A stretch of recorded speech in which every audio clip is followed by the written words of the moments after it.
Good morning, esteemed ladies and gentlemen.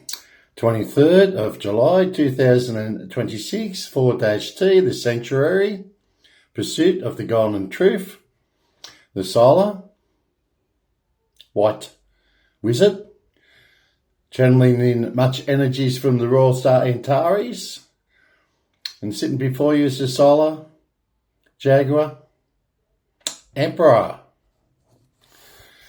Welcome to one and all. Okay, just touching base on the Albanese government. And it's not all, but it's some.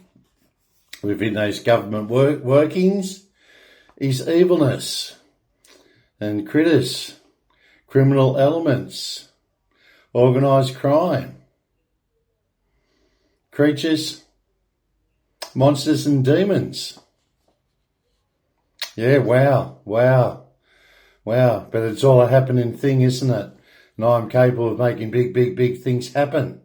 Through my master number 22, master builder. And it's all truth, golden truth. As you know, with Epstein now and Savile, Rolf Harris. There's a few out there, and only 33% has come to light and been revealed. What has been concealed? Wait until the other 77% gets revealed that has been hidden. And it's been hidden for some time, centuries even, centuries. My ancestors were nobility of the robe, which is high, judges, magistrates and justice with a capital J. Now what I'm about to read, you can see where the blue is. You got where the blue is where it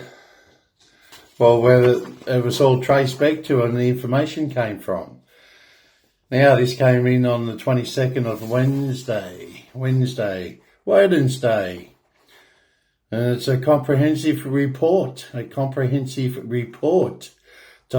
comprehendo. Now, the comprehensive report on the Albanese government's compounding integrity, controversies, combined systemic, construction union, corruption, powerful lobbying networks, an emergent scrutiny over federal artificial intelligence, AI policies, independent watchdog report cards from groups like the Centre for Public Integrity that can be found on the internet, highlight that a failure to close lobbying loopholes has allowed institutional capture to flourish across multi-billion-dollar sectors.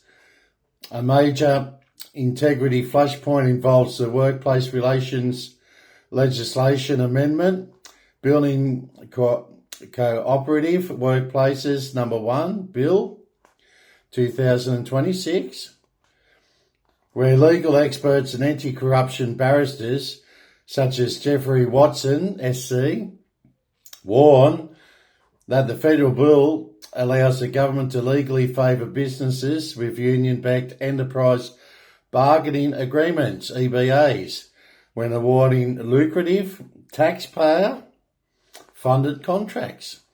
Business groups, including the Business Council of Australia, argue that this effectively locks out non-unionised small businesses and establishes a bribe solicitation dynamic where firms feel forced to strike costly deals with unions just to qualify for federal work. Critics allege the Albanese government's $67.6 million Journalism Assistance Fund acts as an institutional mechanism where lobby organisations and their money flow to over 200 journalists across 184 private newsrooms, including major recipients. Nine Entertainment gets 16.1 million while people are homeless and we're in a living crisis. Wow, the mind boggles, doesn't it? And 7 Networks, Southern Cross, I think Stokesy owns Channel 7, and he's not short of a quid either. Well, they're getting 11.3 million, prompting serious allegations that government funding pipelines compromise media independence. Of course it does. Something, but it's bribery. Bribery. If I can see bribery, the majority of people should be able to see that too, because I am opening and all-seeing the all-seeing eye that sees from within even the tomb and the darkest places on planet Earth. We stamp out this corruption. The legislative push directly follows the mass criminal infiltration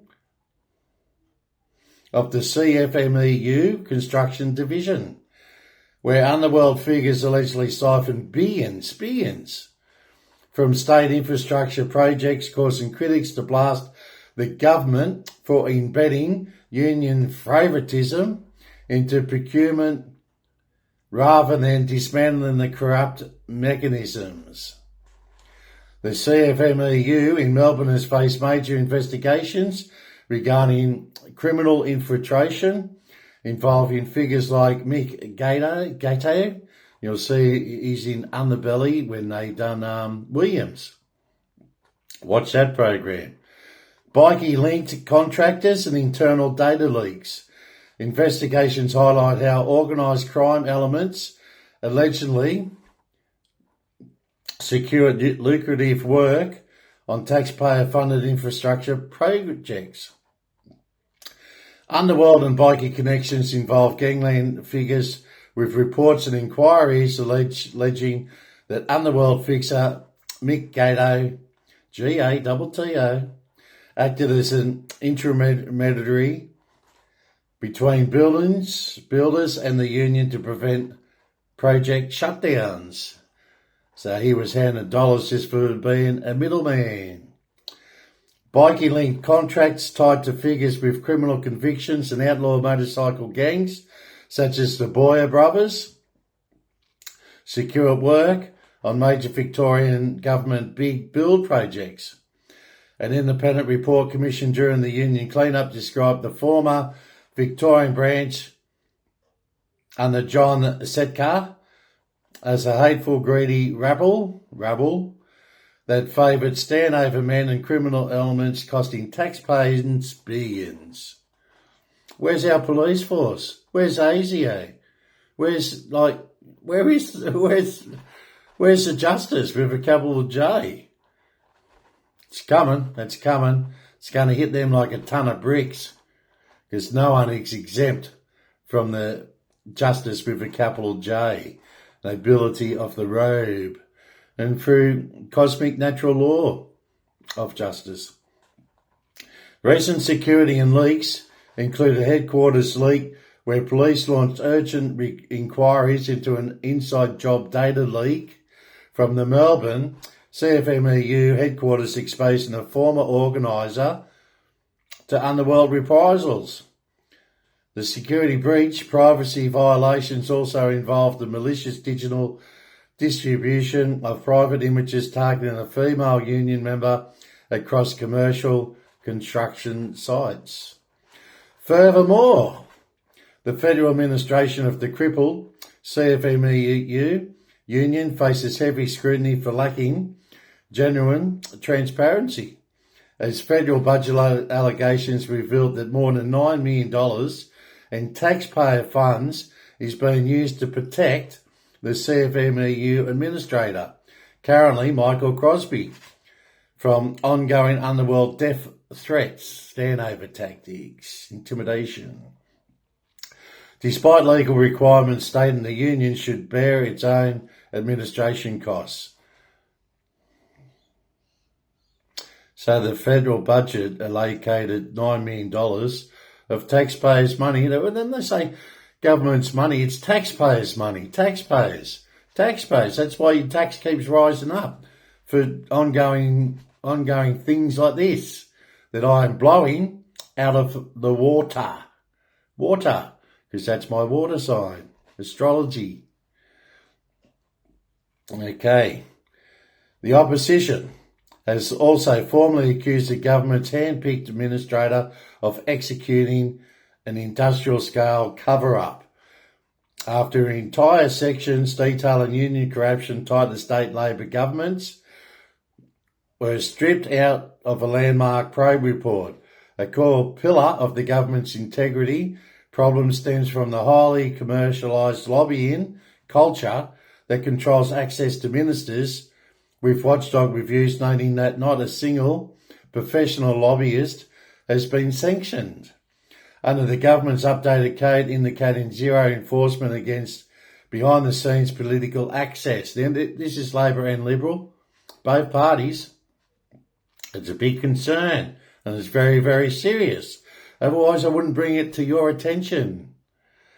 Federal ministers routinely bypass public scrutiny by aggressively denying freedom of information, requests that seek to reveal their official meeting diaries, masking exactly which corporate or union lobbyists are steering national policy. Finally, as the Prime Minister assumes central oversight of Australia's technological shift, AI has transformed into an aggressive regulatory battleground, with the government legislating an AI framework to establish a dedicated Office of AI within the Prime Minister's department to mandate how data centres operate rather than using non-binding expectations. Now, these big data centres use a huge amount of energy, and unfortunately, taxpayers are gonna, and through our usage of those on the power grid, we're going to pay for it. So our energy costs are going to go up again to supply these data centres. It's pretty bad.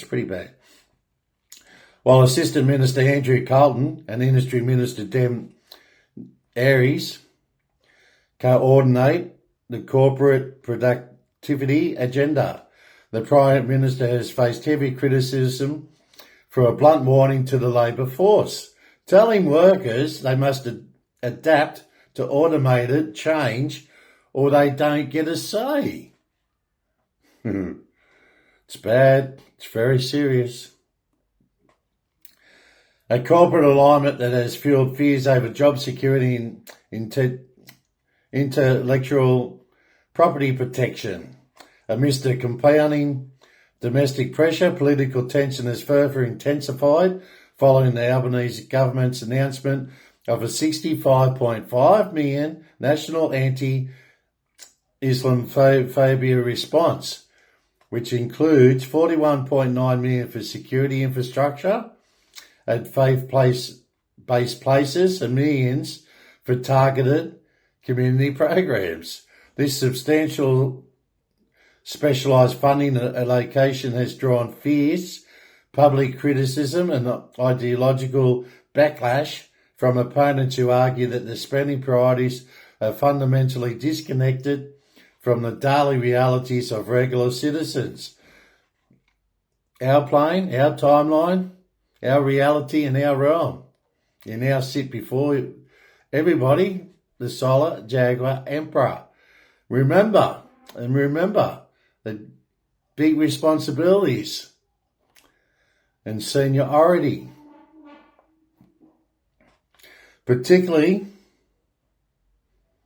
while frontline advocacy groups like Mission Australia and Homelessness Australia report a worsening cost of living and housing crisis that leaves over 116,000 people displaced and millions more facing the immediate risk of homelessness.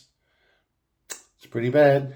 Critics claim that deploying millions into niche social cohesion grants while working class families skip meals and sleep in vehicles highlights a profound policy failure, sparking heated debate over whether the federal administration is prioritising political vote courting and selective subsidies over the core economic and shelter needs of the broader Australian population. Now, they go on about One Nation where they're going to get this money from. Well, looky here. You don't have to venture very far to squash all these subsidies, allegations, allotments. They just come under fancy other different names to strip the wealth from the populace. Adding weight to these infrastructure and societal fractures are escalating. They're escalating. High-stakes state and federal police investigations into the union rackets. The Australian Federal Police, here's our big police force. Let's take action, but they're compromised too. Anyway, has sounded an underworld alarm, warning that its extensive probe in the construction extortion and illegal facilitation payments is facing rampant witness intimidation from organised crime networks.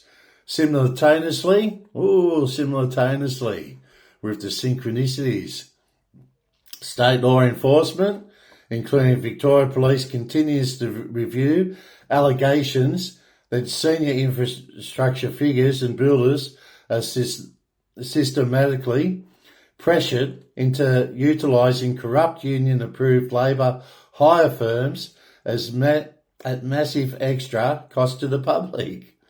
Compounding these domestic law enforcement crises, another crisis. Funny about that, isn't it? Troubling geopolitical anxieties driven by ASIO's direct actions against foreign interference. Following targeted warnings from Security Chief Mike Burgess regarding state-sponsored espionage and cyber sabotage. These security alerts have reignited historic and ongoing claims from political opponents regarding historical Labour faction links to Chinese Communist Party. Things that make you go, Influence pipelines. Opponents frequently point to the past.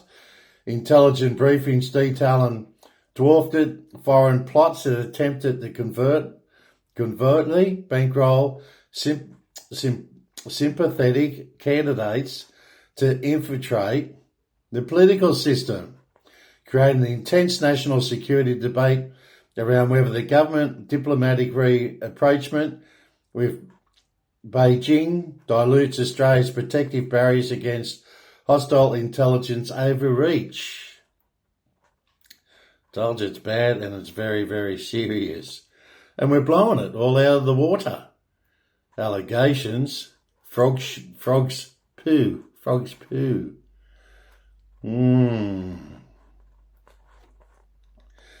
These modern concerns regarding institutional compromise echo long-standing historical arguments surrounding the legacy of R-SRY2627, a former Labor immigration minister widely regarded as the chief architect of Australia's multiculturalism policy.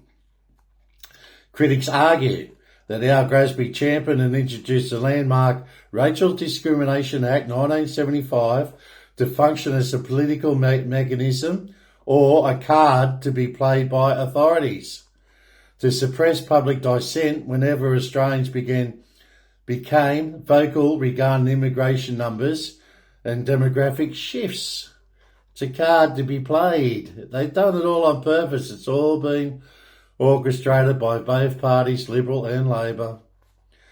This historical scepticism intensified dramatically following a 1979 National Anti-Corruption Commission precursor finding and later judicial inquiries which exposed. This is what I'm here for, to expose it all. I've had enough, and I'm sick of hearing it's enough, because the time is now, in the now. Which exposed R-SRY2627's deep connections to the Calabrian, the Drigarita Mafia, NDRANGHETA Mafia in Griffith, New South Wales. Now, most of people my age will know about this, but the young ones have no recourse of what's going on. Official investigations confirmed that even after the relevant anti-discrimination legislation passed, Grasby maintained close ties with criminal figures, using his political influence to protect syndicate members, fund defamation campaigns against anti-drug whistleblowers like Donald McKay, and secure bail for international drug traffickers. Oh, wow. A secure bail for international drug traffickers, weaving a complex historical narrative where legislative frameworks and underworld networks intersected, allegedly. Historical parliamentary reviews, declassified intelligence documents further suggested how Grasby, during his tenure as Immigration Minister, directly approved visa sponsorships and entry permits for suspected overseas mafia affiliates into Australia, actively bypassing established immigration laws and overrides from senior border officials to expand local syndicates, which we see today, which is happening now. It's been allowed to flourish for, well, nearly 50 years, isn't it? 50 years? As a result of these overlapping scandals, a severe trust deficit has emerged among sections of the public. I wonder why. Fueling arguments that state police forces, the AFP and ASIO, have all been deeply infiltrated and structurally compromised by organised crime syndicates and hostile foreign actors. This perceived systemic failure has led to an escalating public demand to bypass existing law enforcement structures completely, with advocates calling for the urgent creation of an entirely independent National Federal Investigation Bureau, NFIB. Proponents argue that a new, untainted effort, NFIB, possessing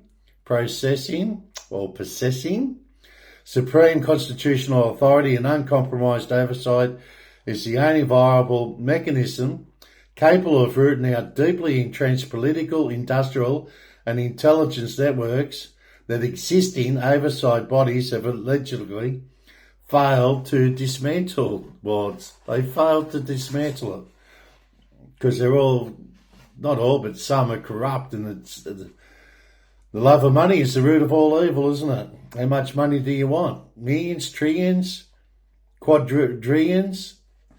Not going to get you up in heaven. Okay, to establish a brand new federal agency like a National Federal Investigation Bureau, NFIB, with the supreme authority to bypass or override existing state and federal police forces, the Australian Parliament would have to rely on specific mechanisms within the Australian Constitution. Because the Constitution divides power between the federal government and the states, creating an agency with such sweeping powers involves distinct legal pathways, challenges and limitations.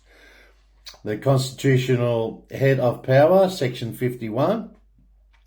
The federal government cannot simply create an agency it wants. It must tie the agency's purpose to a specific head of power listed in Section 51 of the Constitution. For NFIB, Parliament would rely on several existing powers. The external affairs power, S51XXIX.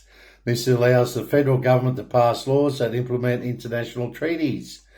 Parliament could use treaties against transnational organised crime, corruption or cybercrime to give the NFIB nationwide jurisdiction that overrides states' boundaries. The defence power, S51VI, if the NFIB's mandate includes investigating foreign espionage, sabotage or threats to national security. Things that make you go, stay tuned, it gets better. The defence power provides very broad capabilities to create a supreme investigative body. The corporation's power, S51XX, this would give the NFIB total jurisdiction to investigate corporate corruption, financial fraud, and white-collar crime within any training or financial corporation operating within Australia's waters. And Australia for Australians. The Trade and Commerce Power, S51I, this grants the power to investigate criminal rackets affecting interstate or international trade such as waterfront union, corruption or smuggling pipelines. Fear nothing. Told us all this and cast out all your fear. The Executive Power and Government Framework, Section 61 and Section 61, the executive power of the Commonwealth allows the government to protect the execution and maintenance of the Constitution and federal laws. Parliament can pass legislation to establish the NFIB as the statutory authority under this power. To make it a truly independent bureau rather than a political tool, the law would need to structurally isolate it from ministerial direction, similar to how the Auditor General or the Commonwealth Ombudsman operates. The major hurdle: state sovereignty and overriding state police. Under the Constitution, residual powers, including general law enforcement, police and ordinary criminal law, belong strictly to the states, New South Wales, Victoria, Queensland, etc., etc. The federal government cannot simply disband or take over state police forces like Victoria Police. To bypass this, an NFIB would have to navigate two pathways: the referral of powers, S51XXXVII. The federal government could ask state parliaments to voluntarily refer their criminal investigation powers over to the Commonwealth to form the NFIB. However, states are historically very protective of the police forces and rarely surrender control. Constitutional inconsistency, Section 109. If a federal law establishing the NFIB conflicts with a state police law, Section 109 dictates that the federal law wins and the state law becomes invalid to the extent of the inconsistency. However, if NFIB's investigations would strictly and still have to relate to a federal matter like federal taxes, federal infrastructure funding or corporate crime to legally override a state investigation. The separation of powers. A critical constitutional limitation is the separation of powers under Chapter 3 of the Constitution. An investigative bureau like the proposed NFIB belongs strictly to the executive branch. This means the NFIB could look into, expose and arrest people, but it cannot hold judicial power. It could not run its own courts, hand down criminal punishments or permanently seize property without going through the independent court system, the judiciary. Well, perhaps we'd have to amend that too. And the NFIB would have to have its own judicial courts. Everything is possible. Everything is possible. Because the possibilities are endless. Historically, federal law has overridden state police jurisdiction when state authorities directly refuse to enforce federal mandates or when national crises required a unified security response. Because general policing powers belong to the states under the Australian Constitution, the federal government historically used its constitutional powers to create special federal forces and pass legislation that explicitly sidelines state police boundaries. The Warwick Incident, 1917, and the birth of federal policing. The conflict. This is a bit, it's funny and it's serious. During a bitter political debate over wartime conscription, Prime Minister at the time, Billy Hughes, travelled to Warwick, Queensland, where a protester threw an egg that knocked off his hat. The override. Hughes ordered a nearby Queensland State Police sergeant to arrest a man under federal guidelines. The state officer flatly refused, stating he only answered to the Queensland Premier and state laws. Isn't that stupid? The historic result, enraged by the state police insubordination, this is what's happening now. Hughes bypassed them entirely.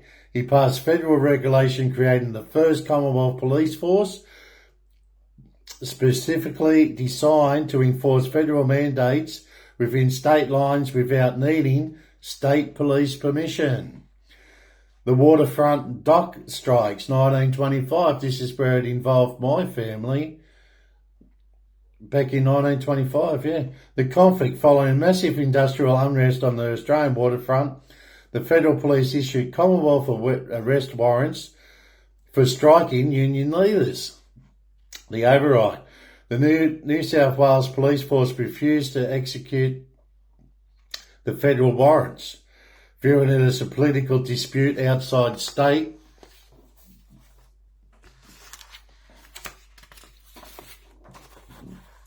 Criminal laws. The historic result, the federal government passed legislation creating the Peace Officer Guard. This federal uniformed force was legally empowered to enter state-controlled ports and shipyards, completely stripping state police of their exclusive geographic jurisdiction to make arrests in those areas.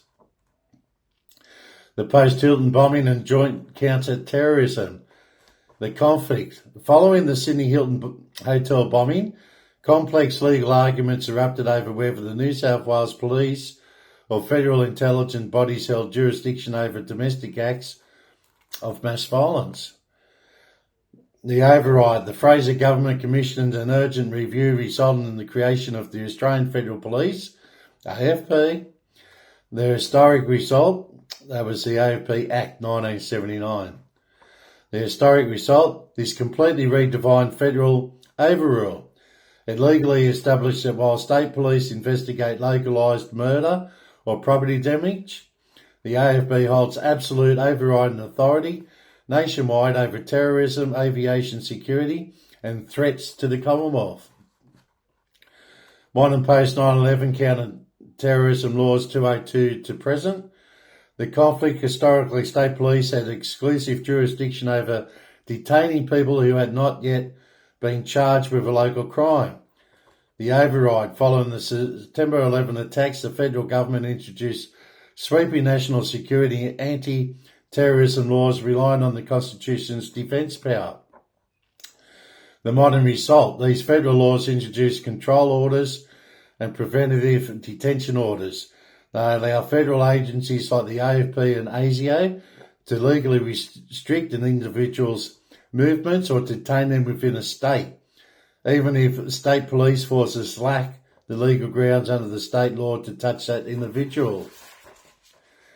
Several landmark High Court cases directly tested the limits of federal laws overriding state jurisdictions or expanding federal investigative powers.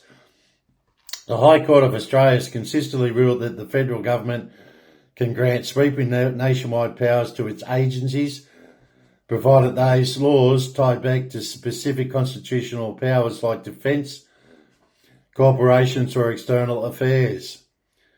Thomas versus Mowbray, 2007. Testing federal control orders. The case, this is the most significant modern challenge regarding federal overreach in the domestic policing. Jack Thomas challenged the validity of federal control orders issued by the AFP and the Commonwealth anti-terrorism laws. His legal team argued that general crime prevention and public safety belong exclusively to state police forces, not the federal government. The High Court ruling. The High Court rejected the challenge in a 5-2 majority decision. The court ruled that the defence power of Section 51 VI of the Constitution is not limited to fighting foreign armies during a war. It also extends to protecting the nation from internal threats like terrorism. This established that federal agencies can legally restrict citizens' movements inside a state, overriding traditional state police functions. Okay, R versus Shaky, 1949, the sedition laws challenge. The case L.L. Sharkey, the leader of the Communist Party of Australia, was prosecuted by the Commonwealth under federal sedition laws under making public comments supporting hypothetical Soviet intervention in Australia. Sharkey challenged the laws, arguing that regulating political speech and local public order was a state matter. The High Court ruling, the High Court upheld the federal law. It ruled that the Commonwealth has the inherent constitutional right to pass laws to protect its own existence and institutions from internal subversion. This precedent allows federal agencies to investigate and suppress activities deemed a threat to national security within state boundaries. The Communist Party case 1951, setting the limit on federal overreach. The case following the election of the Menzies government, Parliament passed the Communist Party Dissolution Act 1950 to completely ban the Communist Party and seize its assets. The government argued this entirely justified under the defence power. 2 more pages. The golden truth. The High Court ruling in an historic 6-1 decision, the High Court struck down the federal law. The court ruled that Parliament cannot simply declare an organisation to be a national security threat without objective evidence or judicial process. The court famously noted that the government cannot recite itself into power. This case sets the ultimate constitutional boundary. While the federal government can create powerful investigative bodies, those bodies must always remain subject to Chapter 3 court scrutiny and cannot act as judge, jury and executioner. An emperor can. Great responsibility with the seniority.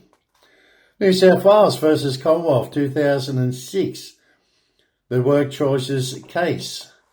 The case, while this was an industrial relations case, it radically altered the balance of power between federal and state investigators. 5 state governments sued the Commonwealth. Silly, isn't it? Arguing that federal laws regulating workforce agreements unconstitutionally stripped state tribunals of state investigators and their traditional powers over local workplaces. The High Court ruling in a 5-2 decision, the High Court upheld the federal laws by vastly expanding the interpretation of the corporation's power, Section 51XX. The court ruled that the federal government has the constitutional right to regulate almost anything a corporate employer does. This ruling provides the legal backbone for federal agencies to bypass state inspectors and investigate corporate corruption, workplace safety, or union rackets nationwide, so long as the trading corporation is involved. Recent High Court challenge against NACC and AFP search warrants. This is a cracker. Recent and historical High Court challenges against federal search warrants have significantly reshaped how the AFP and the NACC can execute their powers. While the National Anti-Corruption Commission, NACC, faces escalating administrative legal challenges, the most defining High Court decisions specifically targeted federal search warrants remain centred on precision, press freedoms and the scope of what investigators can keep. The definitive warrant challenge Smithhurst and Commissioner versus the Commissioner of Police. The baseline precedent for challenging an AFP search warrant in High Court was established when the court ruled unanimously that a warrant used to raid the home of a journalist, Anika Smithhurst, was entirely invalid.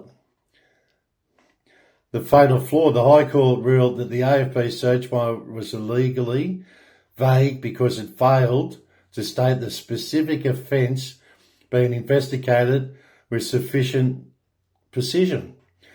By misstating the legal elements of the crime, the warrant turned the AFP's entry into an act of unlawful trespass. The loophole for law enforcement, despite quashing the warrant, a divided High Court majority refused to order the AFP to destroy or return the seized data contained on a USB stick. The court ruled that the AFP could retain the evidence because its broader statutory functions include investigating crimes, meaning even an illegal warrant did not automatically force police to delete the files. Emerging legal actions against the NACC. Because the NACC processes sweeping search powers similar to the AFP, it has increasingly become the target of federal judicial reviews aimed at stalling or dismantling its operations.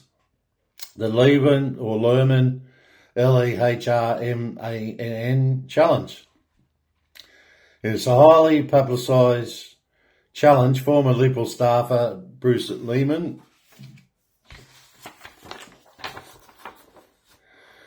launched a legal challenge against the corruption watchdog. This avenue of judicial review directly tests whether the NACC's internal investigative processes, document demands and decision-making comply with its strict governing legislation. Strict measures of intent. Unlike traditional police, NACC warrants are heavily scrutinised by the independent inspector of the NACC. Legal terms frequently challenge the NACC in the federal and high courts on the grounds of procedural fairness, arguing that the watchdog cannot execute document seizures or coercive hearings if it fails to strictly justify the systemic nature of the alleged corruption. Now, this one will really get you. I'm ending on a high note here because the serious of the matter here, most of our politicians are immune. Listen to this one. Public interest immunity challenges. Another major area of High Court friction involves public interest immunity, P22. Claims during the execution of warrants, the parliamentary precincts battle. When the AFP or the NAC execute warrants inside Parliament House or on a politician's office, politicians routinely challenge the warrants using the High Court's definitions of parliamentary privilege. The outcome, these challenges effectively freeze the warrants. The seized documents must be locked inside sealed bags and vetted by independent legal experts to ensure executive investigators, the AFP and NACC, are not unconstitutionally reading private political communications. Sorry about some of that pronunciation, but I'm reading it so raw, as I say. I read it raw as it gets in on my desk with the gavel of the golden truth, the gavel of the golden truth. I hope you, as I said, I just quickly proofread that and I say it as I read it, and for the first time, as you see it and hear it for the first time. Seeing is believing, all hearing, all seeing, all feeling, all honouring, and all integrity. Their integrity, their integrity centre. I've emailed a few documents to him, and it's going to be interesting to see what reply I get to His Royal Highness Prince Todd Charles Dushaw. Okay? In the name of the Father, the Son, and the Holy Ghost, amen. 4-T, the sanctuary, pursuit of the golden truth. And tune that tuning fork and tune into my, old soul frequencies. It goes way, way back. And 4,000 years with the DNA, the mother of the mother of the mother of the mother, and the father of the father of the father of the father.